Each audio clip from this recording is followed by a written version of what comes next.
அதாவது முதலில் கடந்த 50 நாட்களாக 100 முறை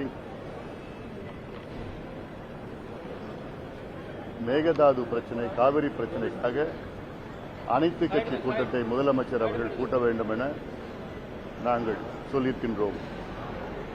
ஆனாலும் கூட்டாத முதலமைச்சர் அவர்கள் நாளை தொகுதி மறுசீரமைப்பு சம்பந்தமாக தமிழ்நாட்டில் உள்ள மக்களவை, மாநிலங்களவை உறுப்பினர்கள் கூட்டத்தை கூட்டியிருக்கின்றார். மேகதாது பிரச்சனை, காவிரி பிரச்சனை தமிழ்நாட்டில் உள்ள மைய பிரச்சனை, மிக முக்கிய பிரச்சனை, வாழ்வாதார பிரச்சனை, விவசாய பிரச்சனை, உணவு பாதுகாப்பு பிரச்சனை, குடிநீர் பிரச்சனை. இது சம்பந்தமாக அனைத்து கட்சிகளும் அனைத்து கட்சி கூட்டத்தை கூட்ட வேண்டும் என்று சொல்லியும் கூட்டாத முதலமைச்சர் அவர்கள் இன்னும் இந்த தொகுதி மறுசீரமைப்பு சம்பந்தமாக மத்திய அரசு இன்னும் அறிவிக்கவில்லை. எப்பொழுது சட்ட மசோதா கொண்டு வருவோம் என்று தெரிவிக்கவில்லை. இந்த சூழலில் அந்த பிரச்சனை சம்பந்தமாக, டீலிமிட்டேஷன் பிரச்சனை சம்பந்தமாக அப்படி தெரிந்து கொள்ள வேண்டும் என்றால் முதலமைச்சர் அவர்கள் அனைத்து கட்சி கூட்டத்தை கூட்ட வேண்டும். அனைத்து மக்களவை, மாநிலங்களவை, அனைத்து எம்பிஸ் கூட்டத்தை கூட்டுவதற்கு என்ன தேவை? இதனால் என்ன நடக்கும்? நீங்க அனைத்து கட்சிகளை அழைத்து இது சம்பந்தமான விவாதம் செய்யுங்கள். ஆக எங்களுடைய நோக்கம்னா, நாளை கூட்டத்திற்கு என்ன எங்களுடைய கருத்து என்னன்னா, இது காங்கிரஸ் தமிழக அரசுக்கு அழுத்தம் கொடுத்து இதனால் திமுகவின் நிலைப்பாட்டை தெரிந்து கொள்ளத்தான் நாளை இந்த கூட்டம் முதலமைச்சர் தலைமையிலே நடைபெறுகிறது. இந்த டீலிமிட்டேஷன்ல திமுகவுடைய ஸ்டாண்ட் என்ன, அதை தெரிந்து கொள்ளத்தான் நாளை இந்த கூட்டம் நடைபெறுகிறது. இது எங்களுடைய கருத்து. இது எங்களுடைய கருத்து மட்டுமில்லை, பொதுவாக அரசியல் தெரிஞ்சவர்களுடைய கருத்து. அதனால இப்போ தேவை இந்த மேகதாது, காவிரி பிரச்சனை. இப்போ தண்ணி வந்துடுச்சுன்னு அமைதியா இருந்துடக்கூடாது. இன்னும் எவ்வளவு பிரச்சனைகளுக்கு சிக்கல் இருக்கு. இப்போ தண்ணி கொஞ்ச நாள் வந்துட்டு இருக்கு. இந்த ஆண்டு L Niño, super L Niño effect ஆண்டு. இந்த பிரச்சனையை இன்னும் அதிக அளவில் கையாளணும். அதுக்கு அனைத்து கட்சிகளை முதலமைச்சர் அவர்கள் அழைக்க வேண்டும். அதுல என்ன ஈகோ எங்களுக்கு ஒன்றும் புரியல. சட்டமன்றத்தில் தீர்மானம் நிறைவேற்றி மத்திய அரசுக்கு அனுப்பிவிட்டா போதுமா? போதாது. சட்ட போராட்டங்கள்லாம் எங்களுடைய கருத்துக்கள்லாம் கேட்க வேண்டும். கேட்டு ஒரு கூட்டு முடிவெடுக்க வேண்டும். இந்த காவிரி பிரச்சனையில திமுகவுடைய நிலைப்பாட்டு நான் சொல்றேன் பாருங்களேன். தொடர்ந்து இந்த காவிரி பிரச்சனையில திமுக தமிழ்நாட்டுக்கு செய்த துரோகம் நான் பாக்குறேன். 1971 அப்போது உச்சநீதிமன்றத்தில் ஒரு வழக்கு தொடர்றாங்க. அந்த வழக்கு என்னன்னா, அப்போ வழக்கு இந்த காவிரி பிரச்சனை சம்பந்தமான வழக்கு. அது அதுல காவிரி நடுவர் மன்றம் அமைக்க வேண்டும் என்று அப்போவே அந்த வழக்கு.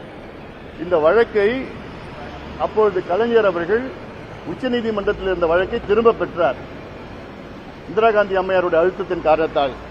அப்ப மட்டும் அவர் திரும்ப பெறலன்னா இந்நேரம் இந்த காவிரி பிரச்சனைக்கு அன்னைக்கே தீர்வு வந்திருக்கும். 90 நடுவர் மன்றம் அமைச்சு 91 இடைக்கால தீர்ப்புலாம் இல்ல, அது 70 இந்த பிரச்சனைக்கு தீர்வு வந்திருக்கும். அது மிகப்பெரிய ஒரு துரோகமா நான் பாக்குறேன். அடுத்தது 71, 72, 73 3 அணைகள், ஹேமாவதி, கபினி, ஆரங்கி, காவிரியின் குறுக்கே கர்நாடகாவில் கட்டியிருக்கிறாங்க. தமிழ்நாடு அனுமதி இல்லாம இவர் என்ன பண்ணிருக்காரு, சட்டமன்றத்தில் ஒரு தீர்மானம் நிறைவேற்றிருக்கிறாங்க. அவ்வளவுதான். அடுத்தது 74 அந்த 24 போட்ட ஒப்பந்தம், 50 ஆண்டுகள் போட்ட ஒப்பந்தம் புதுப்பிக்கல. 74 புதுப்பிக்கல. அப்போ கலைஞர் தான் இருந்தார். அதன் பிறகு 2007 நடுவர் மன்றம் இறுதி தீர்ப்பு வந்தது. இறுதி தீர்ப்பு அந்த தீர்ப்புல எவ்வளவு நல்ல அம்சங்கள் இருந்தது. என்னன்னா, காவிரி மேனேஜ்மெண்ட் போர்டு அமைச்சா, அந்த பவர்ஃபுல் மேனேஜ்மெண்ட் போர்டு, எல்லா அதிகாரம் உள்ள அந்த போர்டு, அதை அமைக்கலாம் அப்படிலாம் அந்த நடுவர் மன்றத்தில் இறுதி தீர்ப்புல இருந்தது. அது அப்படியே கிடப்புல போட்டு, மெத்தனமா இருந்து கிடப்புல போட்டுட்டாங்க திமுக அரசு. அப்போ அதன் பிறகுதான் ஜெயலலிதா அம்மையார் 2013 அது கெசட் நோட்டிபிகேஷன் பண்ண பிறகுதான் அதுல சிக்கல்லாம் அப்புறம் கர்நாடகா போட்டு, அப்புறம் உச்சநீதிமன்றத்தில் 2018 தான் அதுல இறுதியா உச்சநீதிமன்றம் தீர்ப்பு வழங்குது. அதன் பிறகும் இந்த ஆண்டு மார்ச் மாதம் திமுக ஆட்சி காலத்தில், இறுதி காலத்தில் மார்ச் மாதத்தில் யாருக்குமே தெரியாம, எந்த கட்சியும் கேட்காம, யாருக்குமே தெரியாம ரகசியமாக மத்திய அரசுக்கு ஒரு கடிதம் திமுக அரசு அனுப்பி இருக்கிறது. அது என்ன கடிதம்னா, மேகதாது நடுவர் மன்றம் அமைக்க வேண்டும் என்ற ஒரு கடிதம். இது யாரை கேட்டு அனுப்புனீங்க? என்ன அவசியம் உங்களுக்கு? இது செய்தது திமுக தான், மார்ச் மாதம். அதன் பிறகு சட்டமன்றத்தில் இப்போ 2 மாதத்துக்கு முன்பு சட்டமன்றத்தில் தீர்மானம் அந்த நேரத்தில் அதுல ஒரு திருத்தம் வேண்டும் என்று எதிர்க்கட்சி தலைவர் கொண்டு வர்றார். என்னன்னு, மேகதாது நடுவர் மன்றம். அதாவது ஒரு ஆற்று பிரச்சனைக்கு தான் நடுவர் மன்றம் கொண்டு வருவாங்க தவிர அந்த ஆற்றில் இருக்கின்ற டேம் பிரச்சனைக்காக நடுவர் மன்றம் யாரும் கொண்டு வர மாட்டாங்க. ஒரு 2 மாநிலம் 3 மாநிலத்தில் இருக்க 6 பிரச்சனையா, அப்பதான் நடுவர் மன்றம் கொண்டு வருவாங்க, ட்ரிபியூனல் கொண்டு வருவாங்க. தவிர அதில் இருக்கிற ஒரு டேமுக்காக அந்த பிரச்சனைக்காக நடுவர் மன்றம் யாரும் கொண்டு வர மாட்டாங்க. ஆனா திமுக அது கொண்டு வந்திருக்கு, பரிந்துரை செஞ்சிருக்கு. அதுலயும் இப்ப இருக்கிற அரசை அதை இந்த திருத்தத்தை, இந்த தீர்மான திருத்தத்தை கொண்டு வந்தது எதிர்க்கட்சி தலைவர். அதனால இவங்க போற போக்கே வேற. ஆனாலும் இப்ப நான் மறுபடியும் இந்த பிரச்சனைக்கு நான் வரேன். நான் இது அனைத்து கட்சி கூட்டத்தை கூட்ட வேண்டும். அதன் பிறகு இப்போ பட்ஜெட்டை பத்தி கேட்டீங்க. நீங்க இந்த பட்ஜெட்ல பாத்தீங்கன்னா தமிழக அரசு ஒரு வேற விதமான ஒரு டைரக்ஷன்ல போயிட்டு இருக்கு. என்ன எதுக்குன்னா, இந்த வேலை வாய்ப்பு சம்பந்தமா. அதாவது அரசு வேலைகள் எல்லாமே ஒன்னு தற்காலிக வேலைகள் அல்லது தனியார் வேலைகளாக, ஒன்னு பிரைவேடைசேஷன் ஆஃப் கவர்மெண்ட் ஒர்க்ஸ், இல்லைன்னா டெம்பரரி ஒர்க்கர்ஸ். இந்த நோக்கி தான் போயிட்டு இருக்கு. இப்போ ஒரு உதாரணம் எடுத்துங்க, போக்குவரத்து துறையில். போக்குவரத்து துறையில் இப்போ அந்த பேருந்துகளை இயக்கணும்னா அரசு நிதி கொடுக்குமா, அந்த பேருந்துகளை தனியார் நிறுவனங்கள் இயக்குவாங்களாம். அந்த எலக்ட்ரிக் வெஹிக்கிள்ஸ் எல்லாம், பஸ், எலக்ட்ரிக் பஸ். இது திமுக தான் கொண்டு வந்தாங்க. ஆனா நீங்க எதுக்கு அவங்கள பின்பற்றுறீங்க? அதே போன்று இபி மின்சாரத்துறையில் அந்த தற்காலிகமாக இருக்கின்ற பணியாளர்கள் அது அவங்களுடைய பணி நிலைப்புலாம் ஒன்றும் கிடையாது, இன்னும் தற்காலிகமாக தான் இருக்கணும். அதுலயும் எப்படி கான்ட்ராக்ட் கொடுக்கலாம்? துப்புரவு பணியாளர்கள் அவங்கள தனியார் மயமாக்குறது, அந்த வேலைகள்லாம் எல்லாமே இப்போ தனியார் மயமாக்குகின்ற ஒரு சூழல். இப்போ ஒரு ஜிஓ ஒன்று இருக்கு என் கையில். இல்லை என்னன்னா, சமீபத்தில் மான்டேக் சிங் அலுவாலியா அவரை தமிழ்நாடு அரசு ஒரு ஐவர் குழு, அவர் தலைமையில் ஐவர் குழு தமிழ்நாட்டுக்கு வருவாயை எப்படி எந்த துறையில் ஈட்டலாம் என்று, அது வரி வருவாய், வரி அல்லாத வருவாய் எப்படி கொண்டு வரலாம், இப்படி எல்லாம் சேர்ந்து ஒரு குழு அமைச்சு அதற்கு பரிந்துரையை சொல்லியிருக்கிறாங்க. அதுல டேர்ம்ஸ் ஆஃப் ரெஃபரன்ஸ் எல்லாம் பாத்தீங்கன்னா,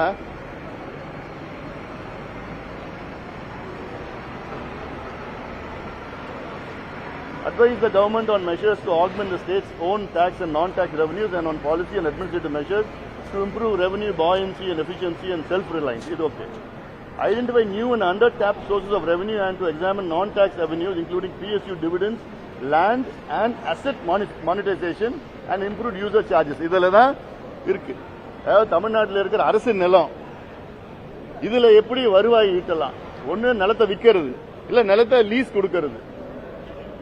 அது இல்லாம யூசர் சார்ஜஸ்னா என்ன? இப்ப மின் கட்டணம் எப்படி உயர்த்தலாம், பேருந்து கட்டணத்தை எப்படி உயர்த்தலாம், வருவாயை மக்களை பிழிஞ்சு எப்படி வருவாயை ஈட்டலாம். மான்டேக் சிங் அலுவாலியா என்பவர் அவர் உலக வங்கியில் பணியாற்றினார்.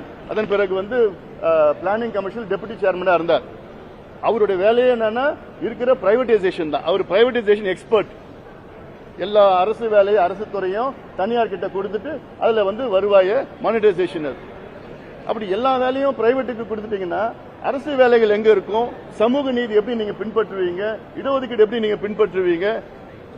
நீங்க உங்க தேர்தல் அறிக்கையில கிட்டத்தட்ட காலியா இருக்கின்ற அரசு வேலைகள் அத்தனையும் நிரப்பவும் சொல்லியிருக்கீங்க. இன்னைக்கு 6.5 லட்சம் அரசு வேலைகள் காலியா இருக்கு தமிழ்நாட்டில். இதுல இன்னொரு வேடிக்கையான ஒரு டேர்ம்ஸ் ஆஃப் ரெஃபரன்ஸ் கடைசியில பாத்தீங்கன்னா, recommend ways of enhancing revenue from alcohol for human consumption through changes in regulation and taxation policy on liquor. இதுக்கு தான் மான்டேக் சிங் அலுவாலியா கூப்பிட்டீங்களா? டாஸ்மார்க் வருமானத்தை எப்படி அதிகப்படுத்தலாம்னு சொல்லிட்டு, மதுவால வருமானத்தை எப்படி அதிகப்படுத்தலாம்னு சொல்லிட்டு டேர்ம்ஸ் ஆஃப் ரெஃபரன்ஸ் கொடுத்திருக்கீங்க. ஒரு பக்கம் நீங்க படிப்படியா மது விலக்கு கொண்டு வருவோம்னு சொல்றீங்க, மற்றொரு பக்கம் நீங்க மதுவுல எப்படி கூடுதலா வருமானத்தை எப்படி ஈட்டலான்னு அப்ப என்னதான் உங்களுக்கு நிலைப்பாடு? இது இல்லாம மது விற்கிறதுக்கு ஒரு தனியா ஒரு செயலி வருதுன்னு சொல்லிட்டு இருக்கிறாங்க, ஒரு ஆப். உங்களை மக்கள் தேர்வு செய்ததுக்கு காரணமே கடந்த திமுக ஆட்சியில பெண்களுக்கு பாதுகாப்பு இல்ல, இந்த மதுவால போதை பழக்கத்தால பெண்களுக்கு பாதுகாப்பு இல்ல, பெண் குழந்தைகள் பாதுகாப்பு இல்ல, அதனால உங்களை தேர்வு பண்ணிருக்கிறாங்க. மறுபடியும் நீங்களும் அந்த மதுவை எப்படி இன்னும் கூடுதலா விற்கலாம், டாஸ்மாக் கடை எப்படி தனியார் கிட்ட கொடுக்கலாம், மதுவுக்கு எப்படி செயலியை பயன்படுத்தி இன்னும் மது விற்பனை அதிகப்படுத்தலாம்னு சொல்றதுன்னா, அப்போ நீங்க ஒரு பக்கம் சிங்கப்பெண்ணு ஒரு பண்றீங்க, இன்னொரு பக்கம் மதுவை குடிங்க, அதிகமா குடிங்கன்னு சொல்றீங்க. இதெல்லாம் மக்கள் புரிஞ்சுட்டு இருக்காங்க.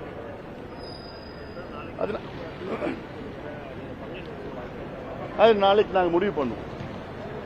பாட்டாளி முயற்சி நாளைக்கு காலையில் நாங்க முடிவு பண்ணுவோம். ஏன்னா இன்னொன்னு இந்த கூட்டமே நாளைக்கு நடக்கிற நிச்சயமா யாரும் திமுக போக போறது இல்ல, அண்ணா திமுக போக போறது இல்ல. நடக்கிறது என்னன்னா திமுக நிலைப்பாடு தெரிந்து கொள்ளத்தான் காங்கிரஸ் மூலமாக இந்த கூட்டம் நடைபெறுது. இன்னும் மத்திய அரசே அறிவிக்கல, டீலிமிட்டேஷன் நாங்க கொண்டு வருமா வரலையான்னு மத்திய அரசு அறிவிக்கல. அறிவிக்காத பொழுது இந்த ஒரு கூட்டம் எதுக்கு?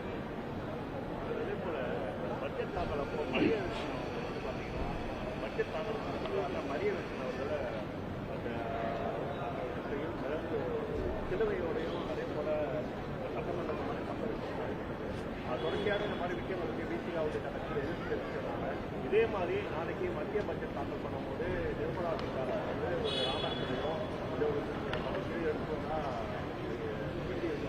இல்லைங்க, இது அவருடைய நம்பிக்கை, அவருடைய விருப்பம் தான். அதெல்லாம் இது ஒரு விவாத பொருளை ஆக்க தேவையில்லை, அவசியமே கிடையாது. அவருக்கு என்ன நம்பிக்கை இருக்கோ அதுல வழிபடலாம். இது இந்திய நாடு, சுதந்திர நாடு. அதனால இது ஒரு விவாத பொருளா நம்ம வைக்க தேவையில்லை. இப்ப நான் அடுத்தது வேளாண் பட்ஜெட். வேளாண் பட்ஜெட் பாட்டாளி மக்கள் கட்சி கடந்த 19 ஆண்டு காலமாக நிழல் வேளாண் பட்ஜெட்டை போட்டு வருகின்றோம், வெளியிட்டு வருகின்றோம். இவ்வளோ காலம், அதாவது 13 ஆண்டுகள் எங்களுடைய போராட்டத்துக்கு பிறகுதான் கடந்த திமுக ஆட்சி 2021 வேளாண் பட்ஜெட் வேளாண் துறைக்கு தனியாக பட்ஜெட்டை அறிவித்தார்கள். ஆனால் அறிவித்து வேளாண் துறைக்கு ஒதுக்கீடு பாத்தீங்கன்னா ஒண்ணுமே கிடையாது. இப்ப கூட பாத்தீங்கன்னா இப்போ இந்த வேளாண் பட்ஜெட்ல 14,000 கோடி வேளாண் துறைக்கு அறிவிப்பு. இந்த 14,000 கோடி அறிவிக்கிறதுக்காக நீங்க தனியா பட்ஜெட்டை போடுறீங்க. அப்ப எதுக்கு உங்களுக்கு தனி பட்ஜெட்? அது மெயின் பட்ஜெட்டை சேர்த்துட்டு போலாமே. நீங்க தனி பட்ஜெட் நீங்க வேளாண் துறைக்கு போடுனீங்கன்னா அதுக்கு ஒரு முக்கியத்துவம் கொடுக்கணும். முக்கியத்துவம் கொடுக்கணும், நிதி ஒதுக்கீடு செய்யணும்.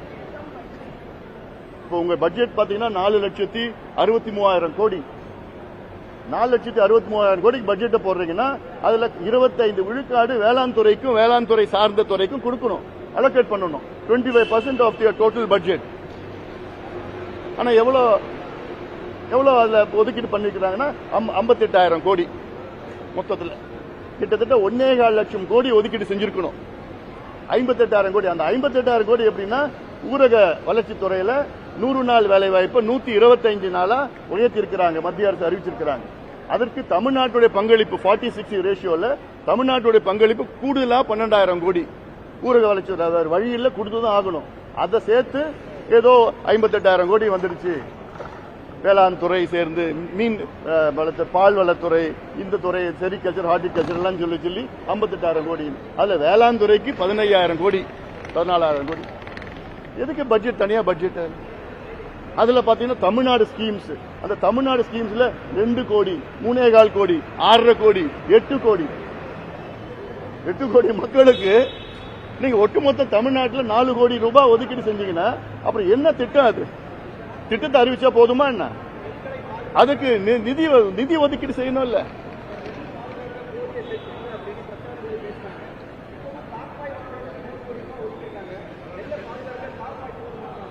நிச்சயமா போதாது. அதாவது தமிழ்நாட்டில் 120 லட்சம் டன் நெல் உற்பத்தி செய்யப்படுகிறது. அதுல 40 லட்சம் டன் அரசு கொள்முதல் செய்கிறது. மீதி 80 லட்சம் டன் தனியார் கொள்முதல் செய்யறாங்க.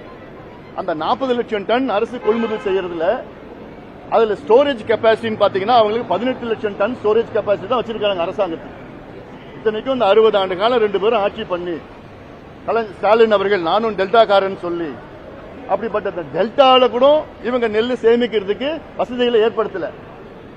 அதனாலதான் இப்ப மழை பெஞ்சுனா நெல் எங்க பார்த்தாலும் வெளியில நனைஞ்சி அதை முளைச்சி அழுகி நாசமாகி கடந்த ஆட்சி காலத்துல பார்த்தோம். நம்ம அதுல நம்ம நெல் விளையிறது வந்து எவ்வளவு சிரமப்பட்டு விவசாயிகள் வந்து நமக்காக வந்து உணவு கொடுத்துட்டு இருக்காங்க. அதை சேமிக்கிறது பாதுகாக்கிறது கூட உங்களால முடியல. அப்ப என்ன நிர்வாகம் பண்ணீங்க? இவ்வளவு காலமா பண்ணீங்க. அதுல ஏன் முக்கியத்துவம் இந்த அரசு கொடுக்கல? கொடுங்க, கடனை வாங்குங்க. இதுக்கு கடனை வாங்குங்க. இதெல்லாம் கேபிட்டல் இன்வெஸ்ட்மெண்ட், இதெல்லாம் இன்ஃப்ராஸ்ட்ரக்சர் பில்டிங். இதுக்கு கடனை வாங்குங்க. இதுதான் சொல்லிட்டு வரவங்க. நான் எவ்வளவு யோசனைகள் கொடுத்தோம். எங்களுக்கு இந்த பட்ஜெட்ல பெரிய ஏமாற்றம் என்னன்னா விவசாயிகளுடைய கூட்டுறவு வங்கி கடனை தள்ளுபடி செய்யாத அந்த அறிவிப்பு வரல. இது மிகப்பெரிய ஒரு வருத்தம் எங்களுக்கெல்லாம். வருத்தத்துக்கு மேல என்ன வார்த்தைன்னு இன்னும் அடுத்து வரும் தெரியும். ஏன்னா இன்னைக்கு விவசாயிகள் வந்து மிகுந்த கஷ்டத்தில் இருக்கிறாங்க, மிகுந்த ஏழ்மையில இருக்கிறாங்க. ஒரு தமிழ்நாட்டில் ஒரு நாளைக்கு 2 விவசாயிகள் தற்கொலை பண்ணிட்டு இருக்கிறாங்க. இந்த சூழல்ல அதுவும் சூப்பர் எல்னினோ, தண்ணி இல்ல பிரச்சனை, காவிரி பிரச்சனை, எல்லா கடன் தொல்லை. இந்த நேரத்தில் தமிழக அரசு விவசாயிகளுடைய கடனை குறைஞ்சது கூட்டுறவு வங்கி கடனை வேற எவ்வளவு கடன் வாங்கியிருக்கிறாங்க, அது கூட நான் கேட்கல. கூட்டுறவு வங்கி கடன் என்ன இன்னும் கூடுதலா ஒரு 16,000 17,000 கோடி கூடுதலா 4.25 லட்சம் கோடி பட்ஜெட்டை போடுறீங்க. இன்னொரு 15,000 கோடி கூடுதலா விவசாயிகளுக்கு நாங்க கடன் முழுமையா கூட்டுறவு கடனை தள்ளுபடி செய்யறோம்னு அறிவிக்கிறது உங்களுக்கு என்ன பிரச்சனை? அவ்வளவு விவசாயிகள் உங்களுக்கு ஓட்டு போட்டாங்கல்ல, இன்னைக்கு கஷ்டத்தில் இருக்கிறாங்கல்ல. அது மிகப்பெரிய ஒரு தவறா நான் பாக்குறேன். நான் அறிவிக்கணும். இப்ப வர காலத்தில் இன்னும் பட்ஜெட் கூட்டத்தோட நடந்துட்டு இருக்கு. இனியாவது முதலமைச்சர் வந்து நாங்க ஒட்டுமொத்த விவசாயிகளுடைய கூட்டுறவு வங்கி கடனை நாங்க தள்ளுபடி பண்றோம். ஆர்பிஐ இந்த வழிமுறை இதெல்லாம் வேண்டாம். மகாராஷ்டிரால பண்ண முடியுது. மகாராஷ்டிரால 36,000 கோடி ரூபாய் கடனை தள்ளுபடி பண்ணிருக்காங்க விவசாயிகளுக்கு. 55 லட்சம் விவசாயிகளுக்கு கடன் தள்ளுபடி பண்ணிருக்காங்க மகாராஷ்டிரால பண்ண முடிஞ்சது, உங்களால பண்ண முடியாதா? அது இல்லாம 2வது நீர் திட்டங்கள், நீர்ப்பாசன திட்டங்களுக்கு நிதி ஒதுக்கீடு கிடையாது இந்த பட்ஜெட்ல. பிறகு நீர் இல்லாம நீங்க எப்படி விவசாயம் பண்ணுவீங்க? குடிநீர் பிரச்சனை. சண்டை போட்டா போதுமா? காவேரியில கர்நாடகாவிட்ட நம்ம கிட்ட வர தண்ணியை நம்ம சேமிக்கணும் இல்ல, அதுக்கு நீங்க இன்வெஸ்ட் பண்ணல, இரிகேஷன்ல இன்வெஸ்ட் பண்ணல. நம்ம போய் சண்டை போடுறோம், கர்நாடகா சண்டை போடுறோம், கேரளா சண்டை போடுறோம், ஆந்திரா சண்டை போடுறோம். சண்டை போட்டு என்ன?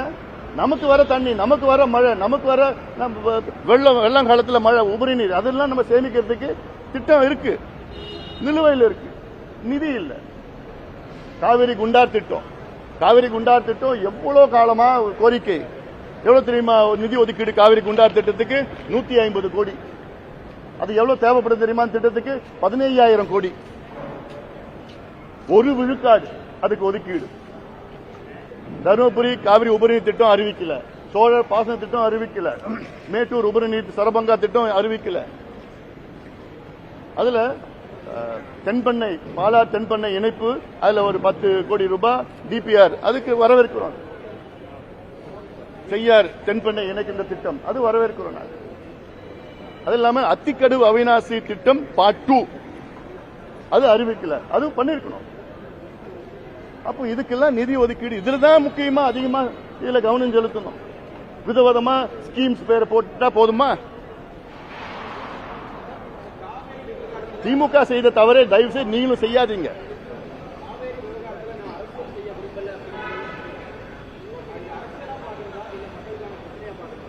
இதுல நாங்களும் அதான் சொல்லிட்டு இருக்கோம். இது அரசியல் பிரச்சனை இல்லைங்க, இது தமிழ்நாட்டுடைய வாழ்வாதார பிரச்சனைங்க.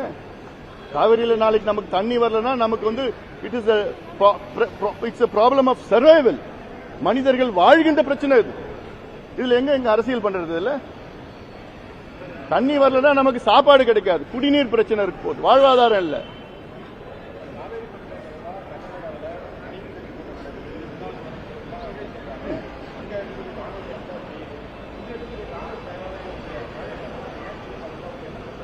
அது நீங்க முதலமைச்சர் தான் கேட்கணும். நாங்களும் தான் சொல்லிட்டேன், கடந்த 50 நாள்ல 100 முறை நான் முதலமைச்சர்கிட்ட நான் கேட்டிருக்கிறேன். வெவ்வேறு விதமான முறையில, ஊடக முறையில, பொதுக்கூட்டம், இடையில கடிதம் எழுதிருக்கு, எல்லாம் பண்ணிருக்கிறேன்.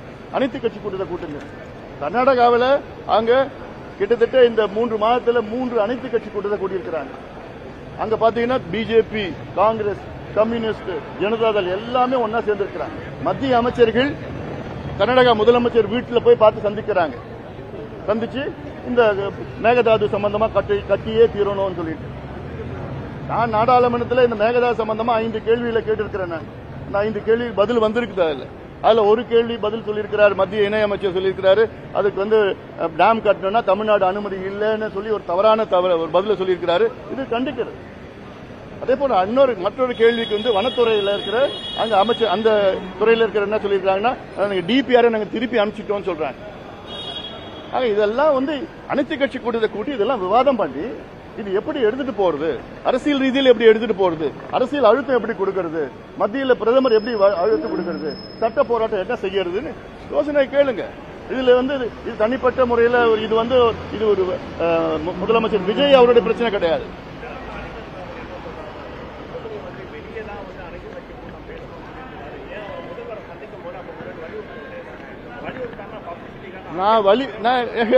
நான் முதலமைச்சரை நான் 2 முறை சந்திச்சப்ப 2 முறையும் நான் வலியுறுத்தி இருக்கிறேன், சொல்லிதான் இருக்கிறேன். நான் 100 முறை சொல்லி இருக்கிறேங்கன்னா அப்புறம் என்ன வலியுறுத்தல புரியல எனக்கு. ஏங்க மாணிக்கம் அவரை பத்தி பேசாதீங்க, வேற யாரா முக்கியமா இருந்தா பேசுங்க. ஏன் மாணிக்கத்தை கேட்காரு நானு. ஏன் அவங்க ராகுல் காந்தி இங்க வந்தாருல்ல, ஏன் மேகதாதை பத்தி பேசுறது ஏன் பேசல? இங்கேதான் சொன்ன நீங்களும் கேள்வி கேளுங்கன்னு சொன்ன. ஏன் அது ஓடிட்டாரு, அவர் சொல்லாம பதில் சொல்லாம ஓடிட்டாரு, அது வேற.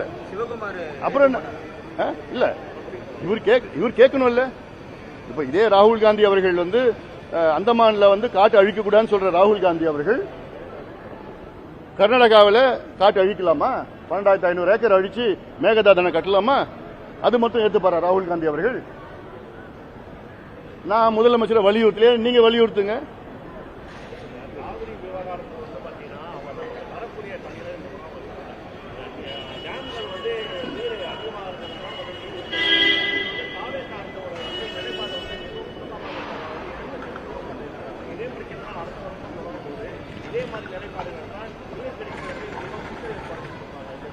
இது அடுத்த ஆண்டுலாம் இல்ல, நீங்க அடுத்த 2 மாதத்துல நடக்க போகுது பாருங்க. இந்த ஆண்டு சூப்பர் எல்னினோ ஆண்டு. இப்ப ஏதோ கொஞ்சம் மழை பெஞ்சிட்டு இருக்கு. இன்னும் அடுத்த மாசம் பாத்தீங்கன்னா இந்த தென்மேற்கு பருவம் போயிடுச்சு. 65% ஃபெயிலியர். குறுவை முடிஞ்சு போச்சு. குறுவையில கடந்த ஆண்டு 6.5 லட்சம் ஏக்கர் நம்ம பயிர் செஞ்சோம். ஆனா இன்னைக்கு பார்த்தா இந்த ஆண்டு 2 லட்சம் ஏக்கர் தான். அரிசி விலை இப்ப 10 ரூபாய் ஏத்திட்டாங்க. இன்னும் கொஞ்ச நாள்ல இன்னும் ஒரு 10 ரூபாய் ஏத்த போறாங்க. இதெல்லாம் ஆப்டர் எஃபெக்ட்ஸ். இதெல்லாம் இது ஏதோ அடுத்த ஆண்டு எல்லாம் இல்ல, தண்ணி வந்துருச்சுலாம் கிடையாது. அதுல அவங்க கபினில தண்ணி வந்திருக்கு. கபினி கேரளால வயநாட்டுல இருக்கு. கேரளால பெஞ்ச மழை கபினி வழியா இங்க வந்துருச்சு, தமிழ்நாட்டுக்கு வந்துருச்சு. அவ்வளவுதான். அந்த பக்கத்துல கொடகு மலையில தண்ணி எல்லாம் அப்படியே தேக்கி வச்சுதான் இருக்கிறாங்க. அங்க ஹாரங்கி, ஏமாவத்தி, KRS டேம்ல அங்கதான் இருக்கு. அங்க அதனால இது இப்போ ஜூன் மாதம் தமிழ்நாட்டுக்கு 9.1 TMC கொடுத்துருக்கணும். அந்த சுப்ரீம் கோர்ட் சொன்ன அந்த டைம் டேபிள் படி 2.1 TMC தான் கொடுத்திருக்காங்க. ஜூலை மாசம் சுப்ரீம் கோர்ட் கொடுத்த டைம் டேபிள் படி தமிழ்நாட்டுக்கு 32 TMC கொடுத்திருக்கணும். கர்நாடகா எவ்வளவு திரும்ப கொடுத்தாங்க? 0.4 TMC. இப்போ ஆகஸ்ட் மாசத்துல மழை பெஞ்சிருச்சு, வழி இல்லாம திறந்து விட்டுருக்காங்க. மிச்ச நீர் தான் திறந்து விட்டுருக்காங்க. அவங்க தண்ணி எல்லாம் கொடுக்கல. அவங்க டேம் அதுக்கு மேல ஸ்டோர் பண்ண வைக்க முடியாது, அதனாலதான் திறந்து விட்டுருக்காங்க. தவிர கடைசி நாள் வரைக்கும் சொன்னாங்கல்ல. இப்போ எவ்வளவு ஒரு வன்மமான ஒரு அப்ரோச் பாருங்க. தண்ணி டேம்ல இருக்கு. 72 TMC அப்போ வச்சிருந்தாங்க, 1ஆம் தேதி வச்சிருந்தாங்க. அதுக்கு முந்தின நாள் ராத்திரி வரைக்கும் அங்க இருக்கிற நீர்வளத்துறை அமைச்சர் சொல்லியிருக்கிற எங்ககிட்ட தண்ணியே இல்ல, தண்ணி எங்ககிட்ட சுத்தமா இல்லன்னு ஒரு அமைச்சர் கர்நாடகாவில் சொல்றாரு. அந்த முந்தின நாள் ராத்திரி வரைக்கும்.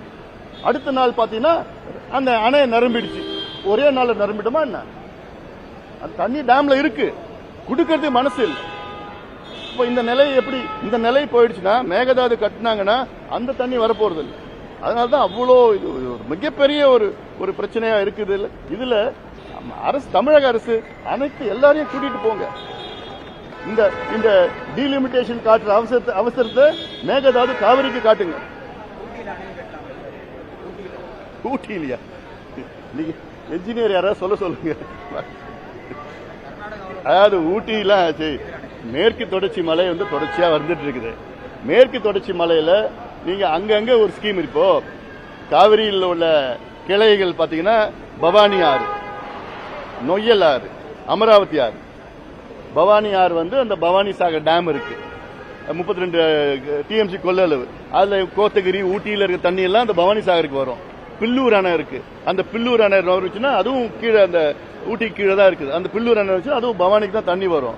நொய்யல் ஆறு, அது நொய்யல் ஆறு வந்து அந்த விளையங்கிரி மலை, கோயம்புத்தூர் மலை விளையங்கிரி மலையில் இருக்குது. அதுல அமராவதி இது இல்லாம திட்டங்கள் நிறைய இருக்கு. நல்லார் பாம்பார் திட்டம், பாண்டியார் புன்னம்புழா திட்டம், இதெல்லாம் கேரளாவுக்கு போற தண்ணிய அவங்க கிட்ட பேசி ஒரு திட்டம் டனல், ஒரு 14 கிலோமீட்டர் டனல்ல தண்ணி கொண்டு வந்தா இந்த அத்திக்கடை அவிநாசி திட்டம் அதுல நிறைவேற்றலாம், முழுமையா வெற்றிகரா நிறைவேற்றலாம். அது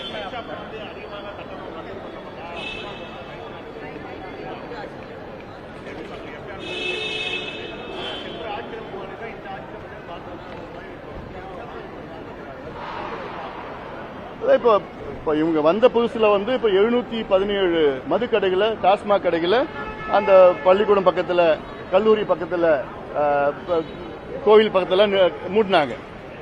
அது இல்லாம கொஞ்சம் சந்து கடை கொஞ்சம் மூடிட்டு இருந்தாங்க. ஆனா இப்ப கடந்த மாதத்துல திறந்துட்டாங்க. அந்த சந்து கடையெல்லாம் திறந்துதான் இருக்கு. எல்லாம் அங்கங்க பிளாக்ல எல்லாம் ஓடிட்டு தான் இருக்குது. அதுல அது இன்னும் ஒரு மானிட்டரிங் இல்ல. அது இன்னும் அதுல கவனம் செலுத்தணும். இது போன்ற ஒன்று மதுவுக்காக வந்து செயலி, ஒரு அப்ளிகேஷன் கொண்டு வந்து அது மூலமாக வந்து நாங்க வந்து அந்த ஊழலை ஒழிப்போம்லாம் கிடையாது. இந்த மதுவே ஒழிக்கணும். முதல்ல மதுவில் வர வருமானத்தை குறைங்க. ஏன்னா மது வருமானம் வந்து பாத்தீங்கன்னா 56,000 கோடி கடந்த ஆண்டு வந்திருக்கு. ஆனா மதுவால பாதிப்பு, தனியாருக்கு பாதிப்பு, தமிழக அரசுக்கு பாதிப்பு பாத்தீங்கன்னா 1.5 லட்சம் கோடி பாதிப்பு நிறைய இருக்கு. மெடிக்கல்ல எவ்வளவு பேசிட்டு போலாம், அதெல்லாம் டெக்னிக்கலா பேசலாம். அதனால இதுல கவனம் செலுத்தணும். இந்த பட்ஜெட்ல பாத்தீங்கன்னா விவசாயிகள், அது இல்லாம அரசு வேலைகள்ல எவ்வளவு அரசு வேலைகளை நிரப்ப போறீங்கன்னு பட்ஜெட்ல அறிவிக்கல. சேவை உத்தரவு உரிமை சட்டம் அது அறிவிச்சிருக்காங்க, அது வரவேற்கிறோம். இது நாங்க 13 வருஷமா நாங்க கேட்டுட்டு இருக்கிறோம், சேவை பெறும் உரிமை சட்டத்தை கொண்டு வாங்கன்னு சொல்லிட்டு. அது இல்லாமல் சமூக நீதி கணக்கெடுப்பு, இந்த சமூக நீதி கணக்கெடுப்புக்காக நிதி ஒதுக்கீடு செய்யல. அறிவிப்பு வந்திருக்கு, ஆனா நிதி ஒதுக்கீடு இல்ல.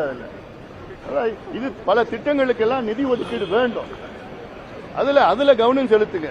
அதுல கவனம் அவசியமா தமிழக அரசு செலுத்துது.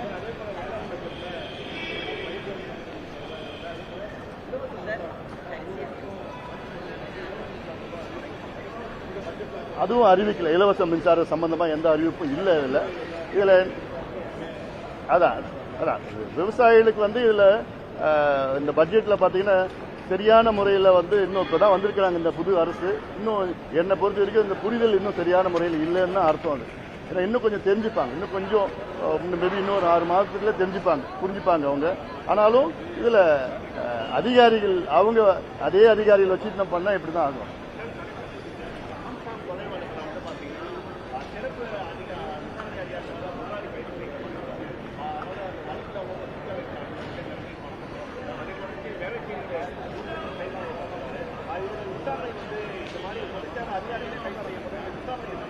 இது வரவேற்கின்றோம். இது நல்ல முறையில், நல்ல அணுகுமுறை. இது யார் தவறு செஞ்சாலும் அவங்க வந்து அவங்க மேல வந்து குற்றப்பத்திரிகை தாக்கல் செய்யணும், அது நடவடிக்கை எடுக்கணும். ஏன்னா ஆம்ஸ்ட்ராங் அவர்கள் கொலை வழக்கு வந்து மிகப்பெரிய ஒரு மர்மம். எவ்வளோ எங்களுடைய கோரிக்கை, சிபிஐ விசாரணை அப்படிலாம் போட்டு எவ்வளோ கோரிக்கை வைத்தோம் கடந்த ஆட்சி காலத்தில், அது செய்யல. அதனால இப்போ இந்த அணுகுமுறை சரியான அணுகுமுறை. அது யார் தவறு செஞ்சாலும் அவங்க நிச்சயமா அவங்க தண்டிக்கப்பட வேண்டும். ரைட், நன்றி.